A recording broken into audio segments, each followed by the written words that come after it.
So up next, we are about to start our live discussion. We're going to have three presenters today actually joining us live from afar and also here in the studio. The first presenter will be Jarred Sumner. He is the creator of Bun.js, and if you're not familiar with that, it is a JS runtime. You might have heard of other JavaScript runtimes like V8 in the browser or Node.js on the server. And so now we have a Bun, which is great, and that's built on top of Zig actually. So that's really interesting. We've also got Carl Lerche joining us as the maintainer of Tokio. We just heard about that in the presentation or references to that. Did you know it had something like 128 million downloads on Crate? So it's an incredibly popular library. And why? I guess because it really solves the problem of async high performance I/O. And also it's got some great documentation as well. So I know people are in chat asking about where to go and get some information on how to learn this stuff with Rust. Go check out all the books and stuff online with Rust. There's some really good guides out there. We also have Glauber Costa, who is a long-time supporter of P99 from the start. He has spoken on Rust at P99 in the past, and I currently understand that he's also using it in his project Turso, so there's an element of Rust there as well. So that's right, this is not a pre-recorded presentation. Let me bring on Glauber. Hey, Tim. Hey, mate. Nice to be here with you. Welcome. Thank you. Yeah. My pleasure. Thank you for sharing this responsibility of hosting. It is quite daunting. I happen to be in town, so I'm just fantastic. So just to remind you, this is not really a battle of languages here. This is not Zig versus Rust. But of course, what we're interested in hearing about is all three of your sort of journey in terms of making a decision and implementing, programming languages and making that choice. So over to you. Thank you, Tim. Thank you very much. And I had to make this choice recently. As the CEO of Turso, when we were starting our project, LeapSQL, the open source project we built on, we had to make this choice. Do we use Zig or do we use Rust to augment the things that we were creating around SQLite? Just by the way, this is how you know it's a live thing. I can't see the other folks on the screen, folks. Just well, I can. Yeah, I cannot. So I'm flying completely blind here. As far as I know, Carl, you're not here. No. Yeah. So let's just give him 1 second, just so I can see you guys on the screen. There you go. Now I can, and I can see myself as well, so I know I'm centered. Awesome. So as I was saying, I recently had the task of choosing for our fork of SQLite all the code that we're going to add to that. We obviously didn't want to do it in C. Do we do Zig or do we do Rust? Disclaimer: we chose Rust. Today I'm going to be acting a little bit of a half panelist, half moderator. So before I talk more about my experience, and we may not talk about that at all, I want to give each of you, Carl and Jarred, an opportunity to introduce yourselves, talk a little bit more about your stance on this subject. So start with you, Carl. You just had the presentation, but for the people who did not see your presentation, why do you think Rust is the language in which to write high-performance systems and applications? Thanks. I'm super excited to be here. And yeah, I'm Carl. I work at AWS right now. I maintain the Tokio library there, and I've been working with Rust for about 10 years now. And I kind of got into it because I was building a product for Ruby, and we needed to embed some high performance code within Ruby. And at that point, the main way you did it was with C. Rust was just coming around. I can't write correct C code.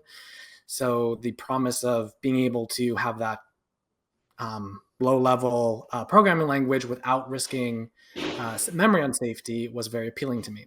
And I kind of stuck with it, and because I could kind of see that, I can do more and more with it, and fast. I don't have to worry too much about garbage collectors.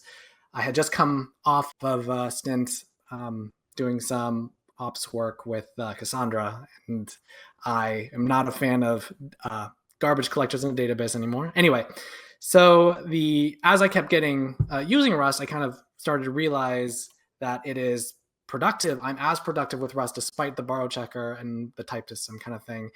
And I've been trying to push using it in more places. Awesome. And Jarred, I think you have a very similar experience from what I can say I can see from the outside that we had in the early days of ScyllaDB. And for context, ScyllaDB was a re-implementation of Apache Cassandra in C++, usually 10 times faster. But the real reason it was so much faster was not so much the language, but all the choices that we made along the way to make that fast. And you constantly talk about that as well. So why did you pick Zig for Bun, and how much of the success of Bun you attribute to to Zig itself, but versus all the design decisions that you had to make? Yeah, for Bun, I would say that Zig has been really high impact overall, because Zig gives you this really good amount of low-level control over everything going on.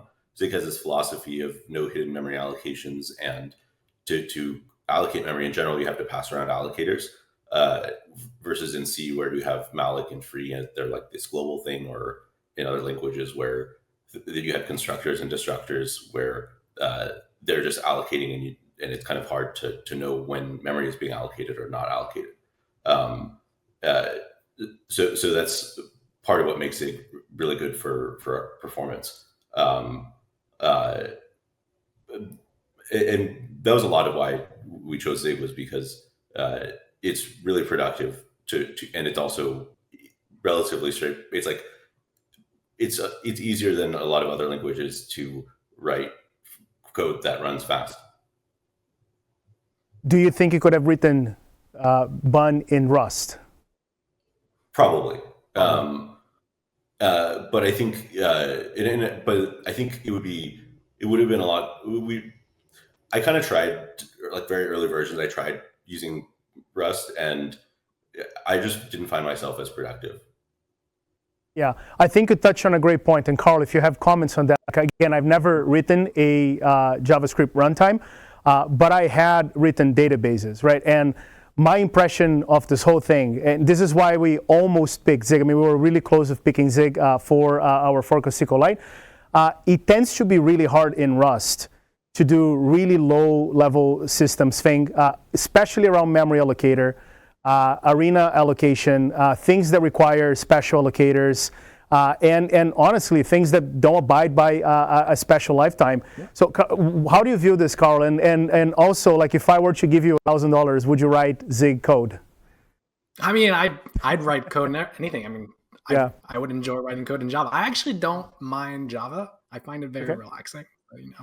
But so like I said, I'm not a Rust maximalist. I enjoy many other languages, and pick the best language for the job. So the point of allocators in Rust, yes, the Rust standard library gives you the default kind of behavior of a built-in allocator, a global allocator. These days, there are the collections in the standard library are generic over allocators, but realistically, if you're using third-party libraries, not that many let you plug in custom allocators at the library level. You can customize your global allocator anyway. That said, for low-level stuff, you can always ditch the standard library, which gives you no allocator, gives you the low-level, just low-level primitives, and you can build it up from there. And people are doing that. Rust is popular and embedded cases, and I hear it's growing like the automotive space as well. There is a point of once you have to leave the constraints of once you have to leave the borrow checker because you really do want to implement like a cycle with pointers, you have to drop down to unsafe Rust, and it's definitely less ergonomic to write unsafe Rust than it is to write it in a language that's designed for that case. It makes it very explicit that you are doing something that you should be careful about.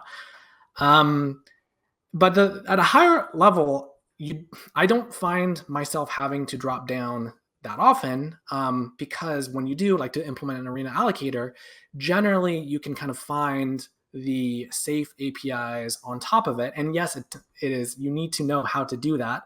And that is hard. And that definitely has the learning curve. But you can then expose safe APIs on top of unsafe code and have this kind of constraint of, okay, there is this part of my code base that is not like guarded by the borrow checker, that's where we need to put in this effort. And other, like using these APIs, we can be more confident. For Jarred, I'd be curious how long you spent trying to learn Rust, because I totally agree that there is a learning curve. I spent I think 2 weeks. Yeah. That generally takes more than 2 weeks to become familiar with Rust. So totally. No, I remember my first foray into Rust. It took me a lot longer than that. I mean, the results were pretty good at the end. I wasn't aware of Zig back then when I first learned Rust, but the learning curve with Rust, I think it is it's pretty massive. Nobody denies that. Carl, do you think this is a general statement, or do you think that is a statement that's valid for systems level stuff? Like if you were to write normal run-of-the-mill back-end message passing kind of stuff, we don't usually have to get that much into unsafe and stuff like that, right? My experience based off of watching developers build infrastructure level products with Rust is you rarely do have to drop down to unsafe code. Like you can build very efficient, complicated, low-level code without touching unsafe. You were going to build it on top of libraries that kind of handle that unsafe for you, but you are going to then have to use kind of like the global allocator. And oftentimes, for a lot of cases, that's totally fine. That works. Like plug in JMalloc and go. It is not that common from what I see to have to reach for like an arena allocator or more specific allocation. So I would say. But this is where I'm challenging you, Carl. I mean, is it not common because of the class of applications? Or like, for example, very clearly Bun is different in this regard. Like it's a very low level runtime that would have to reach out for things like that. I think that there's a different class of application that's very low level where you do need that level of control, and you're going to have a trade-off to make. For example, I think Dino is another JavaScript runtime built in TypeScript that is built in Rust, and they have found success with it. And you will, when you get down to the low level, you're going to have those trade-offs to make. Like how often are you going to have to, how often are you going to have to switch between use unsafe Rust or not? Most of where Bun kind of needs to use the custom allocators are a lot of the cases it's in the JavaScript parser. So Bun is also a transpiler and a bundler and a package manager. And for example, in the package manager, everything is linearly serializable. We tend to not use pointers. We tend to use byte offsets into one very large buffer. And so the lifetime of that gets kind of complicated. And in the AST for the transpiler, that uses one big arena. I'm pretty sure that's doable in Rust, to be honest. I've seen other cases where people have done a pretty good job there. I do think the lifetime of the package manager style code would be difficult because it tends to be these indexes into these buffers, and it's just very far removed from the standard usage of I'm using a pointer to things. And there is some, I would say, yes, I think you can structure that kind of code. It can be in a way that is not too hard to use from the outside for consuming it, but you have to know how to do it. And that is the trade-off. To get to the point where you are able to design your kind of own low-level APIs around minimizing copies and minimizing allocations and doing zero copy parsing and expose that in a way that is not painful, that is definitely going to take that's going to take experience. And that is more than probably it's 3+, 6+ months before you can really design those clean APIs to encapsulate lifetimes. There is some work right now on making Rust easier to use from like the zero copy parsing, so that you can take kind of byte buffers that are already structured in a way that you can just reference data into it. Like that is a more advanced use case, and hopefully it will become easier soon. But yes, that is once you get into like zero copy parsing and lifetimes, you're kind of in the deep end of Rust. And that said, like if you still have to, it's still challenging to get your lifetimes right, even if you don't use Rust with the borrow checker. And you're going to have to make sure your code is correct without the borrow checker. And that is like, there's a trade-off of the risk of, do you want to leverage the borrow checker that can make some guarantees at compile time so that down the road the refactors will respect it, or new, like more junior developers who maybe don't have the experience needed to manage, to write safely C or like a C or C++. I'm not super familiar with Zig, so I can't really say how it helps new developers stop making mistakes, but there's that trade-off of safety down the road. There is a question here from the audience, from the one and only Brian Cantrell. He's asking, I think it's a great question, and one of the great things about the world we live in, I hope is Earth, is that both these languages are entirely open and can borrow ideas from one another. What ideas do you see Zig borrowing from Rust or vice versa? And what ideas do you see in one that I would like to see in the other? And in terms of tooling for debugging, observability, how do you think those languages compare?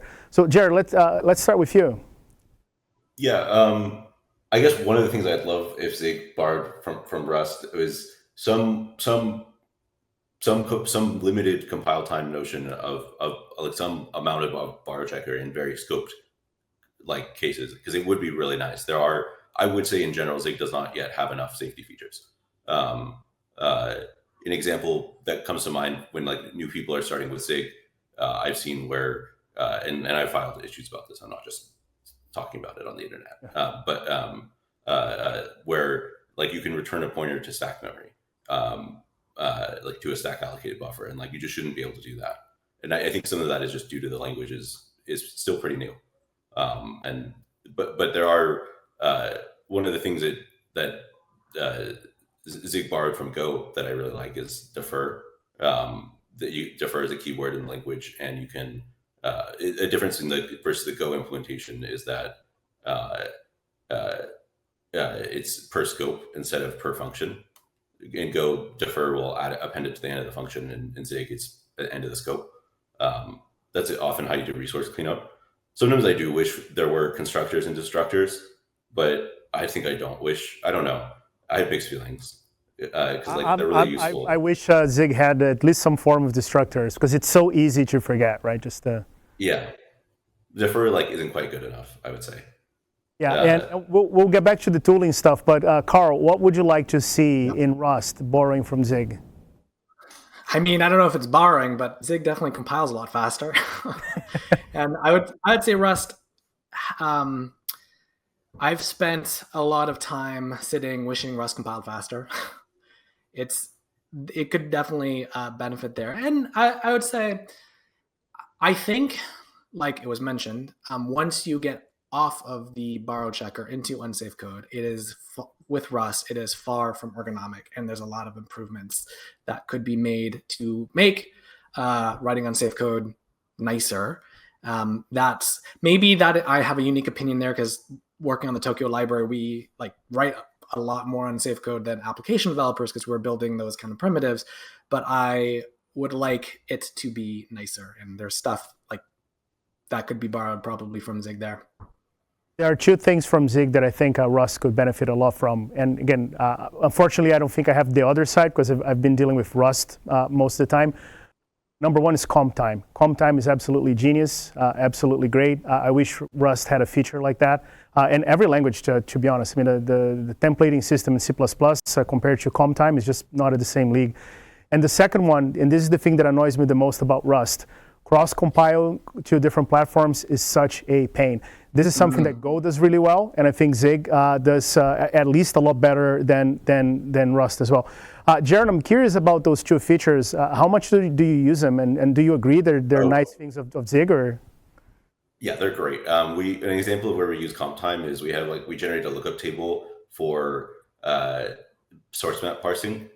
Source maps use this encoding VLQ, and there's like if we generate this lookup table, it makes it something like 18% faster at encoding the source maps, like before doing it, because originally we were doing it at runtime.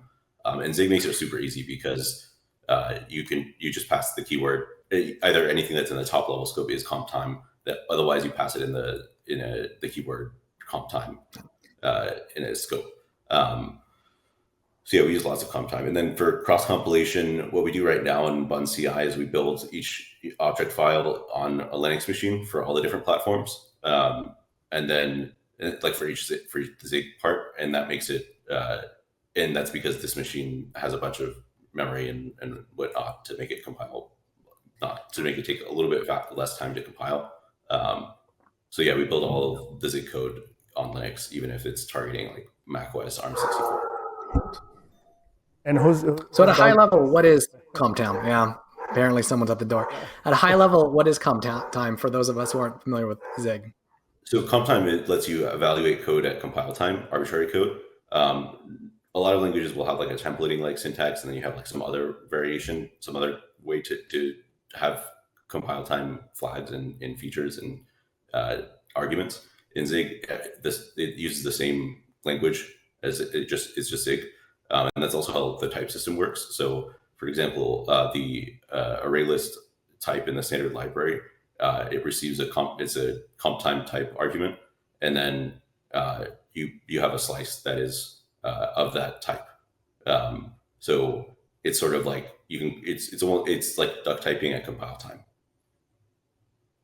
We have time for one more question, and then I'll go with the remainder of the question from Brian, which is about tooling. And the reason I'll go with that question is that for me, cargo is the best thing about Rust. I mean, when I started doing Rust, the two things I like the most, cargo itself and how Rust compiles your documentation, examples and stuff like that. Jarred, how do you feel? And I know you feel strongly as well about all the tooling things you're adding into Bun. I saw a tweet from you the other day about, hey, cargo this, cargo that, and then the JavaScript world, and you're working towards that. But talking about Zig specifically, how do you find the tooling in Zig? It's still pretty immature. They have a language server, but it's not on the same level as the Rust analyzer. There's some good debug safety things they do, like they have like out of bounds checks in debug builds.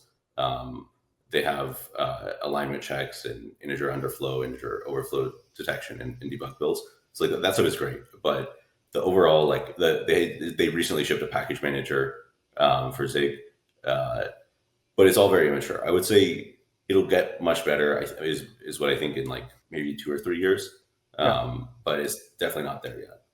By the way, this is the core of why we ended up picking Rust for our implementation, was exactly that at the end of the day, the maturity of the ecosystem. I mean, there are different games you want to play. I mean, for some things you might be able and willing to wait until those things mature. For us, just having a more mature ecosystem beat the other things. And we're pretty good with unsafe Rust. It does suck, but we felt comfortable with that. So look, I want to thank the three of us, including myself, for participating in the panel. Jarred, thank you so much. Carl, thank you so much. And I'll see you guys next time. Thank you. Thank you. Thanks. It was fun. Tim. Thanance, Glauber. Really appreciate your time. My pleasure. That was a great job moderating. Thank you. Thank you for taking the load off me. And I know you're a busy man. You've got to run off and go do some meetings. So good luck with that. Thank you. I think you'll be on chat maybe later if people want to chat to you. I'll try my best. If not, hit me up on Twitter, Discord. I'm always available. Fantastic. Okay. All right. Thank you. Again, Bye-bye. mate.